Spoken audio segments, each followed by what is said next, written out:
Às 21 horas do dia 1º de fevereiro de 1951, nascia o filho único de uma união teatral entre José Renato e a dramaturgia nacional. Fruto da inquietação e do desejo de mudar o país, sempre se fez presente em favor da humanidade, sempre incomodou. Da sua história fez parte o cidadão comum que é feito de dúvidas e certezas, alegrias e tristezas, e por vezes, brilhantes resistências. Com vocês, o Teatro de Arena, Eugênio Kuznet.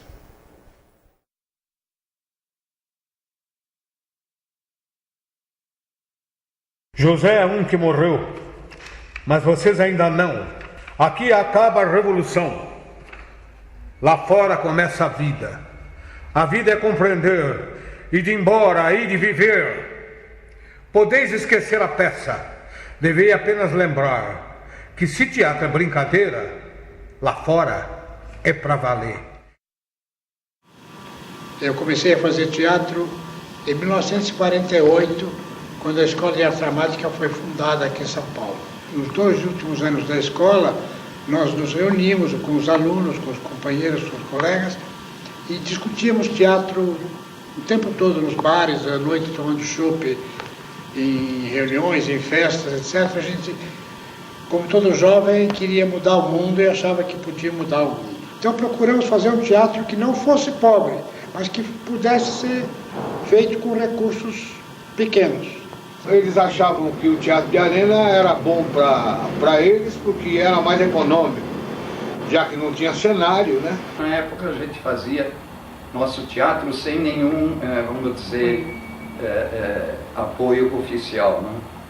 Então, nessa ocasião, um professor da escola, Décio Almeida Prado, que era crítico do Estado de São Paulo, naquela época, me prestou um livro publicado nos Estados Unidos, onde uma diretora chamada Margot Jones fazia uma apologia de uma nova forma de teatro, o teatro de arena, que estava sendo lançado no Texas, nos Estados Unidos. Eu me encantei com a possibilidade e resolvi fazer uma experiência ainda na escola. Escolhi uma peça americana de Tennessee Williams em um ato. Nós montamos em arena, para o público sentado à volta do espaço, essa peça The Long Goodbye, que chamou-se em português O Demorado Adeus, de Tennessee Williams. Foi a primeira experiência. Então fizemos o Demorado Adeus de Tennessee Williams, também lá no Museu de Arte Moderna, e começamos a ensaiar. Aí entrou uma outra moça, que estava namorando comigo, e o Zé Renato convidou, porque ela era uma bailarina, que era a Eva Vilma, e nós começamos a ensaiar Uma Mulher e 3 Palhaços. Foi uma prova de fogo para mim esse primeiro trabalho que eu criei, digamos assim, um Tennessee Williams, porque a minha personagem tinha que entrar em cena de combinação, no meio de uma sala cheia de gente em volta. Então entrar no escurinho assim, subir na arena, redondinho, igual circo, né? Com todo o público em volta, naquela sala no Museu de Arte Moderna, tudo escurinho, acendia a luz, eu ali exposta. Mas foi uma prova de fogo e eu tenho a impressão que eu superei. O resultado foi tão bom que a gente resolveu continuar. Nós fazíamos nossos espetáculos onde tinha possibilidade. O lado econômico não era a única vantagem. A grande vantagem era a integração muito grande entre ator e espectador. Eu acredito que um espetáculo em arena tem mais possibilidade de se aprofundar e transmitir a ideia original do autor.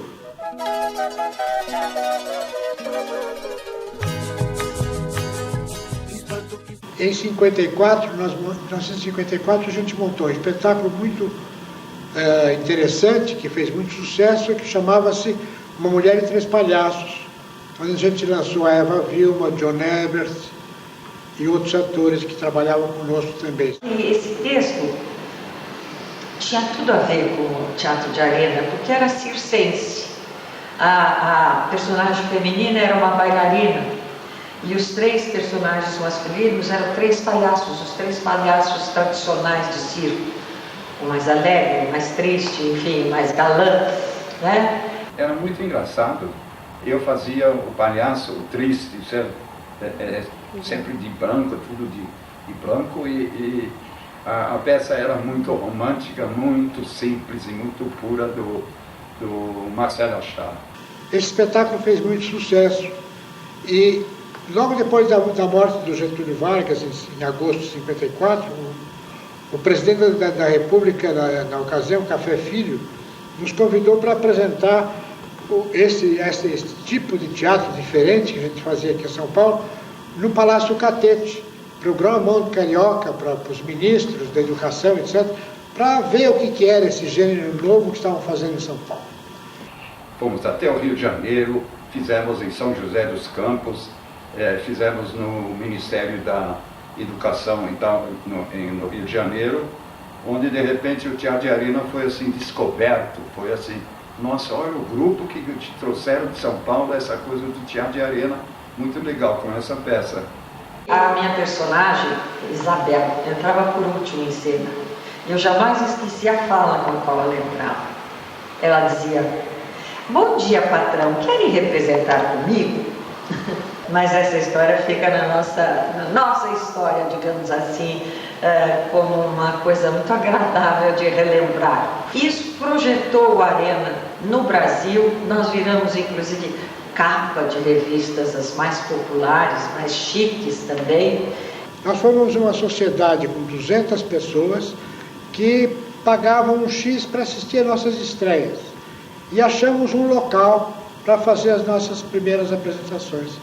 E para grande orgulho nosso, é aquela que está lá até hoje, que é o Teatro de Arena da Rua Teodoro Baila. E então era, vamos dizer, tudo uma iniciativa particular. Agora você não consegue mais fazer nada sem patrocínio oficial e extrapolou um pouco, tudo ficou muito caro. A gente chegou muitas vezes a viver dentro do teatro, porque algumas pessoas tinham dificuldade para sobreviver, nós tínhamos, havia dificuldade, muita dificuldade no momento. Grande parte do nosso elenco não vivia exclusivamente dos nossos resultados financeiros. A gente trabalhava em outras coisas, trabalhava dando aulas, trabalhava em televisão. Quando a televisão começou, eu mesmo participei da inauguração da televisão Record, de outras televisões, da Tupi na época, e da televisão eu trazia sustento e alguma contribuição financeira que eu ganhava lá, trazia para a Arena para poder a gente sobreviver. Naquela época, entre eu e os meus pais todos, não havia nenhum de nós que quisesse enriquecer. Sim. A gente queria fazer teatro. Mas a nossa estreia lá também é outra lembrança que nos dá muito prazer, porque nós ajudamos de vez em quando, sabe assim, por diletantismo, pregar, bater prego nas arquibancadas da Arena, e nós estreamos a Arena. A partir daí, nosso trabalho deslanchou, porque aí a gente tinha uma sede para a apresentação inicial do nosso espetáculo. Mas a partir de 58, a gente optou por uma linha nacionalista de repertório. Mas aí já começamos, vamos dizer, a desbaratar um pouco o Teatro de Arena, porque já estava fazendo muita televisão, eu estava fazendo muito cinema, e José Renato abriu o Teatro de Arena para o novo grupo que veio depois, que foi toda aquela turma do famoso Teatro de Arena histórico, né? Que foi, assim, um marco na cultura brasileira, vamos dizer, essa dramaturgia que eles levaram.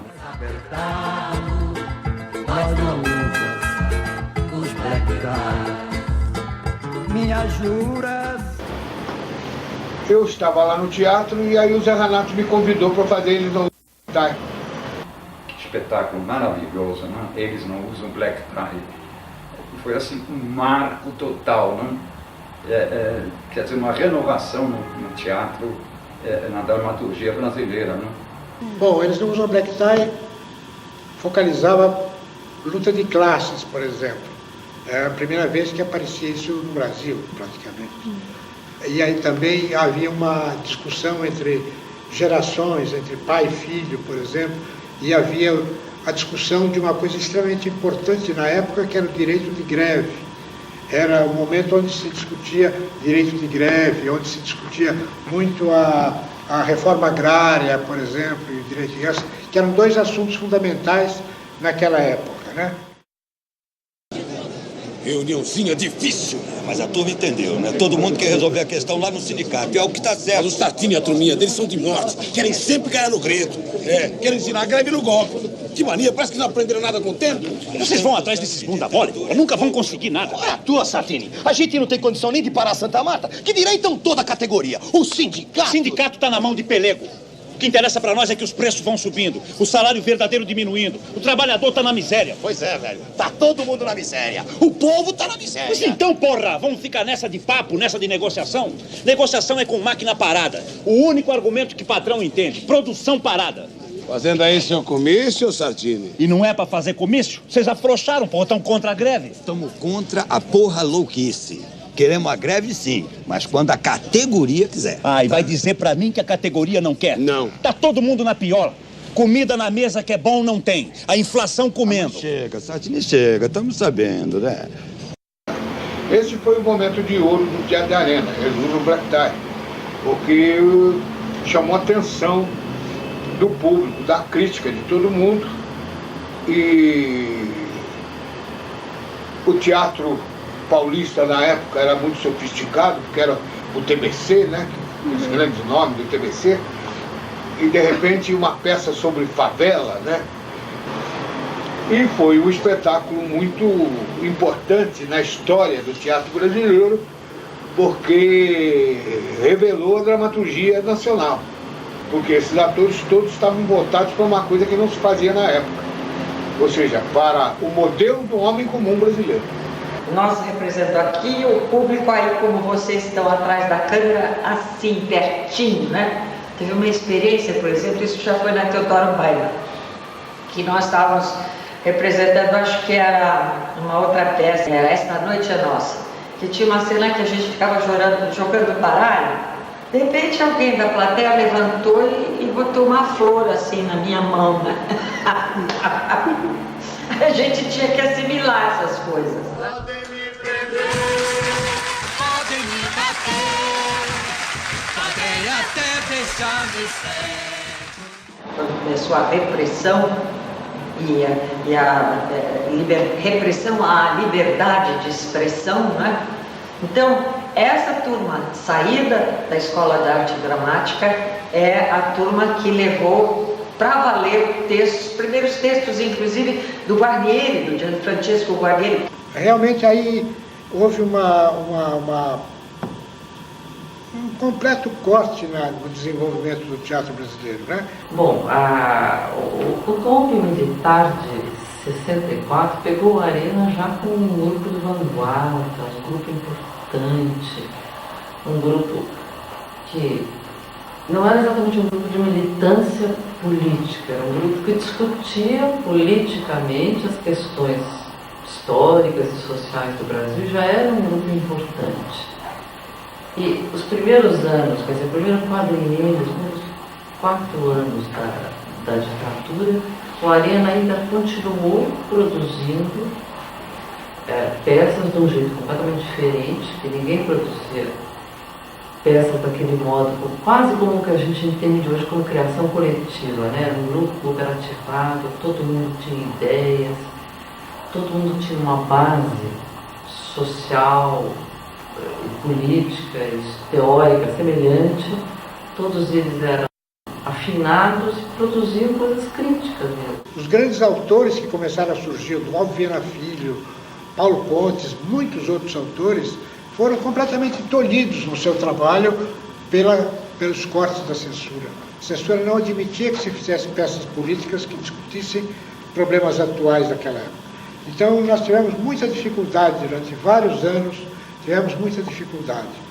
O espetáculo de censura de texto, quer dizer, você podia escrever uma peça, essa peça ia para a censura não liberava, e você podia escrever uma peça, a censura do texto liberava, Depois, quando você ia montar um espetáculo, o censor voltava e interditava o espetáculo. A ditadura foi uma coisa trágica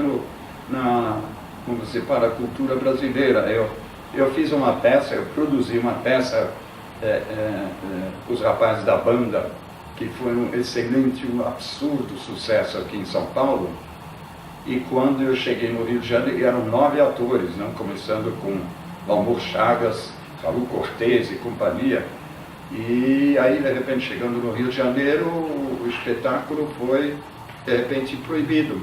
No segundo dia já veio não só a polícia, veio o exército, não pode, esse espetáculo está fechado, não pode mais levar. Na época da ditadura militar, todas as pessoas que tinham qualquer visão progressista sobre qualquer atividade no Brasil foram reprimidos. Aí que os teatros começaram a ser invadidos, as pessoas foram presas, acusadas de subversão, se opor ao regime. Não era mais só a obra que era vigiada, não era mais só a obra que era contestada, era o artista que fazia a obra que era calado.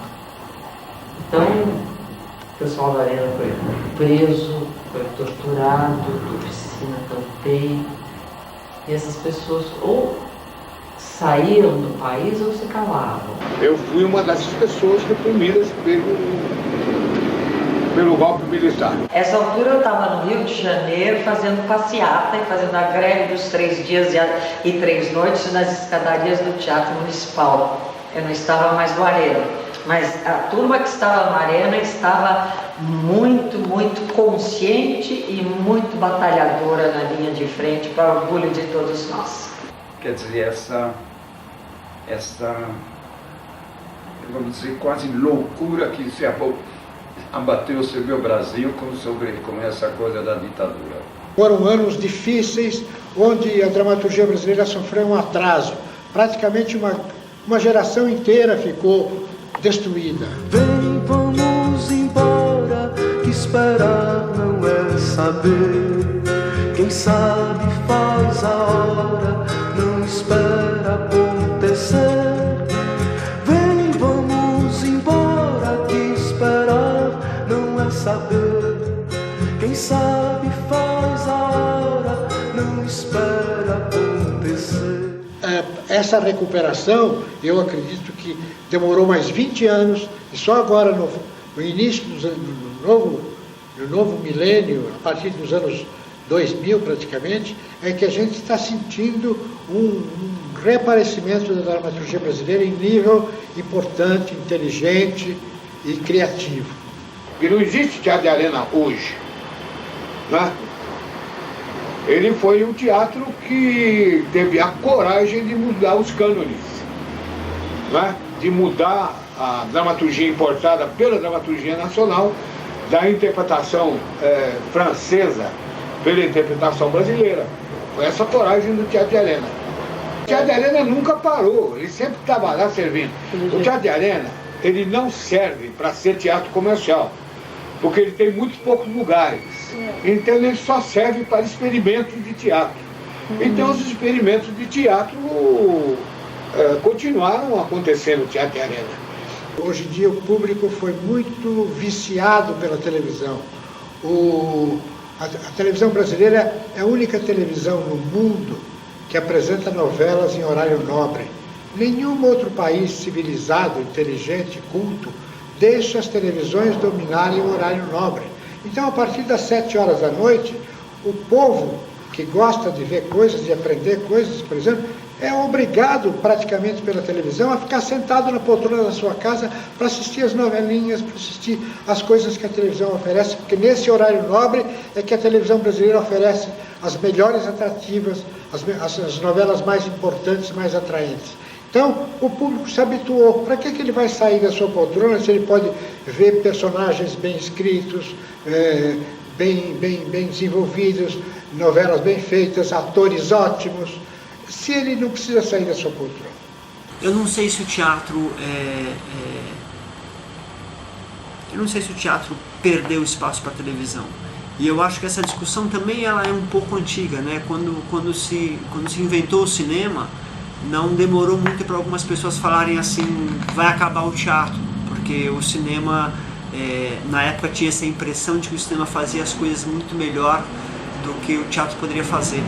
Eu acho que a grande força do teatro é essa, é que tipo assim, é um homem frente a frente com outro homem, em tempo real, ao vivo, partilhando uma experiência humana, uma reflexão, uma questão.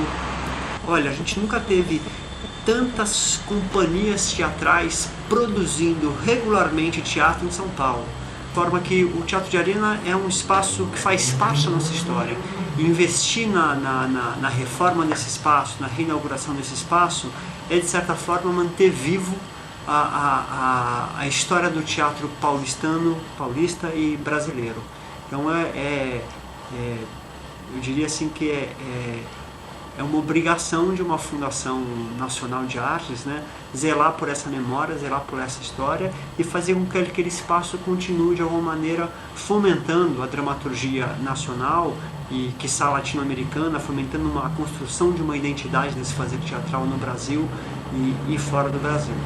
Eu acredito que daqui a algum tempo, nós estamos em 2008, esse ressurgimento da dramaturgia brasileira vai mostrar a grande possibilidade que tem o teatro brasileiro através dos seus autores. José Renato não desiste nunca, ele é batalhador e agora ele está novamente à frente, está querendo reabrir o Teatro de Arena com tudo que ele pode oferecer. Ele é um excelente ensaiador, excelente diretor e vai fazer um grande sucesso de novo, não? Claro, né? Reformar esse espaço não é simplesmente, dar uma maquiada na coisa, deixar a coisinha mais bonitinha. Não, é preservar essa memória mesmo, é manter vivo um espaço de reflexão, de construção de espetáculo, de construção de pensamento. E abandoná-lo e quem tiver olhos de ver e ouvidos de ouvir vai dialogar com isso. Quem não tiver, aí vai perder mesmo, porque o teatro também tem essa característica, né? O teatro acontece ali naquele momento. Acabou o espetáculo, acabou. O espetáculo saiu de cartaz, ninguém mais vê. O teatro é ali, né? Um homem frente a outro homem, representando algo, alguma coisa para ele.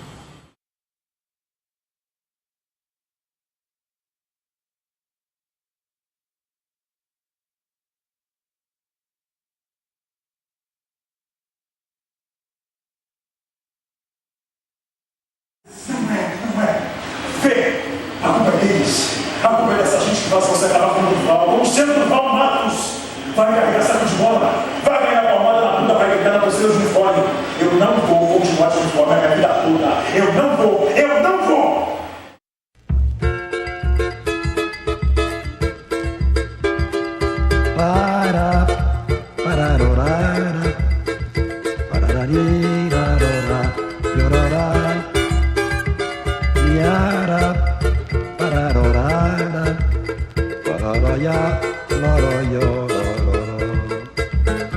Nosso amor é mais gostoso, nossa saudade dura mais, nosso abraço mais apertado, nós não usa os black ties. Nosso amor é mais gostoso, nossa saudade dura mais, nosso abraço mais apertado, nós não usa os black ties. É claro que tem várias cores e muitos aromas, mas eu não dou nomes a eles. Me lembro mais realmente da grande sensação. É porque a gente gosta de viver, né? É porque a gente respira, é porque a gente ama, é porque a gente tem prazer, busca alegria. E não é apenas trabalho pelo trabalho, mas é o trabalho pelo prazer, pela vida. Por isso, a gente gosta do que faz.